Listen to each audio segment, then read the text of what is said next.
ये कुणाल जून बहादुरगढ़ के नूना माजरा गांव का एक निवासी है, जिसके काफ़ी आपराधिक इतिहास रहा है। करीब अभी तक कुल मिलाकर उसके खिलाफ 15 मुकदमे अलग अलग धाराओं में जो संगीन अपराधों में दर्ज हुए हैं। इनमें से कुछ अपराधों में ये जमानत पे था और जमानत के दौरान ही इसने फर्जी पासपोर्ट बनवा के भारत से भागने की प्रयास की और पहले दुबई और दुबई के अलावा दूसरे देशों में होते हुए ये यूएस में डंकी के माध्यम से जाने का प्रयास कर रहा था, और ताकि वहाँ से जाके अपना गैंग चला सके।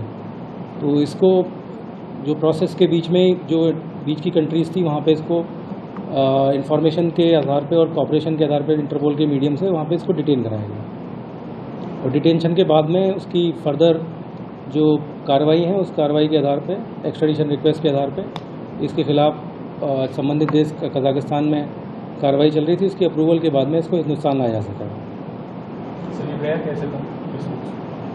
ये 1 सितंबर को यहाँ दिल्ली से शारजा की ये फ़्लाइट से गया था, उसी पासपोर्ट का इस्तेमाल करके। उसके बाद में करीब 26-27 सितंबर तक ये शारजा दुबई में रहा। उसके बाद में फर्दर दूसरे अन्य देशों जैसे अजरबैजान और कजाकिस्तान में इसके द्वारा कुछ समय बिताया गया था, और ये कजाकिस्तान में अरेस्ट होने से पहले इसका इरादा आगे यूक्रेन जाने का था, और यूक्रेन के बाद आगे फर्दर यूएसए के लिए डंकी रूट से जाने का। कौन से बड़े मामले थे इनके मुख्य मामलों में आप जैसे देखें तो एक रोहतक में अभी ट्रिपल मर्डर हुआ था 20 सितंबर को।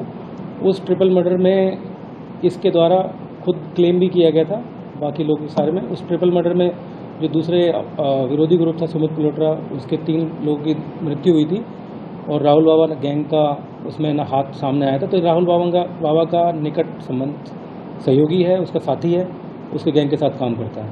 इसके अलावा इसने एक बहादुरगढ़ में भी एक आदमी को गोली चला के धमकी देने की एक घटना और अपराध दर्ज हुआ था, उसकी तफ्तीश की गई है। उसमें इसका रोल और भूमिका जो है संदिग्ध है, जिसके बारे में हम लोग अभी आज गिरफ्तारी डाल के रिमांड लेके इसके बारे में पूछताछ करेंगे। पूछताछ करने के बाद में इसमें स्थिति और साफ हो जाएगी। ये अभी पूछताछ की, क्योंकि 1 साल से करीब इसका डिटेंशन का पीरियड बाहर है, तो इस बीच में क्या इसने फ़ोन किए हैं नहीं किए हैं, क्योंकि वहाँ इवन डिटेंशन के दौरान क्या इसको जेल के अंदर मोबाइल की सुविधा थी या नहीं थी, ये चीज़ अब पूछताछ के दौरान चेक की जाएगी। सर, पहले कौन से केस थे जेल में, उसके बाद फरार हुए? एक बहादुरगढ़ के ही एक मुकदमे में ये एक्सटॉर्शन के मुकदमे में पहले गिरफ्तार हुए हैं, और इसके अलावा आर्म्स एक्ट के कई सारे मुकदमे हैं, और इवन प्रिजन के रहने के दौरान मोबाइल का इस्तेमाल के मुकदमा भी इसके खिलाफ दर्ज हुआ था। कोई नाम वगैरह इसके साथ? इनाम का भी मुझे कोई इस तरह की सूचना नहीं है, मगर इसकी गिरफ्तारी के लिए एसटीएफ की तरफ से, बहादुरगढ़ पुलिस, झज्जर की पुलिस की तरफ से डिफरेंट एजेंसीज और ख़ासतौर पे इंटरपोल चैनल्स और जो एक्स्ट्राडिशन के अलग अलग चैनल्स हैं उनका पूरी तरह से इस्तेमाल किया गया। लगातार कोऑर्डिनेशन में, मेहनत से, डॉक्यूमेंटेशन से इसकी बाहर इंडिया लाने के लिए जो प्रयास जारी किए जा रहे थे वो वाकई बहुत तेज़ स्पीड से और गंभीरता से किए जा रहे थे। तो इसकी वजह से ये संभव हो सका है कि इतने कम समय में एक अपराधी जो कि विदेश में जाके शरण प्राप्त करने की कोशिश कर रहा था, उसको यहाँ लाया जा सका। सर, क्राइम में आने से पहले प्रोफाइल क्या, जैसे क्या कितना पढ़ा लिखा है, क्या लिया करता है?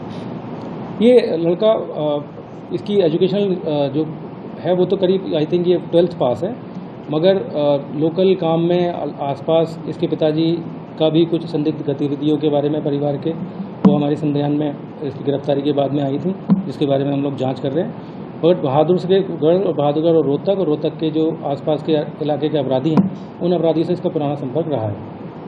तो क्या कार्रवाई की? आज इनको अदालत में अभी पेश किया गया। पेश करने के बाद में इसको रिमांड पे लिया जाएगा, और रिमांड पे लेने के बाद में जो इसके बकाया केस हैं, जैसे 2 केस का नाम मैंने लिया है अभी ख़ास तौर पे, इन केस में इसकी गिरफ्तारी और गिरफ्तारी के बाद में उससे संबंधित पूछताछ की जाएगी।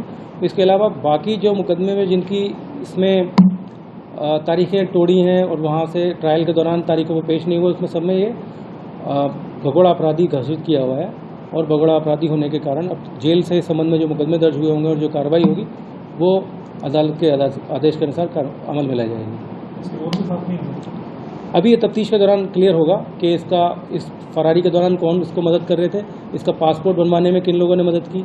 एक मुकदमा इसके फर्जी पासपोर्ट के संबंध में एसटीएफ बहादुरगढ़ उसकी तफ्तीश कर रही है, और उसके संबंध में हम लोग कुछ लोगों की गिरफ्तारी की है, मगर उसमें फर्जी दस्तावेज किसने बनाए थे और कागज़ किसने बनाए थे, इसके संबंध में अभी तफ्तीश, इसकी गहन जांच की जाएगी इसकी मौजूदगी में, इसकी इंटेरोगेशन के दौरान।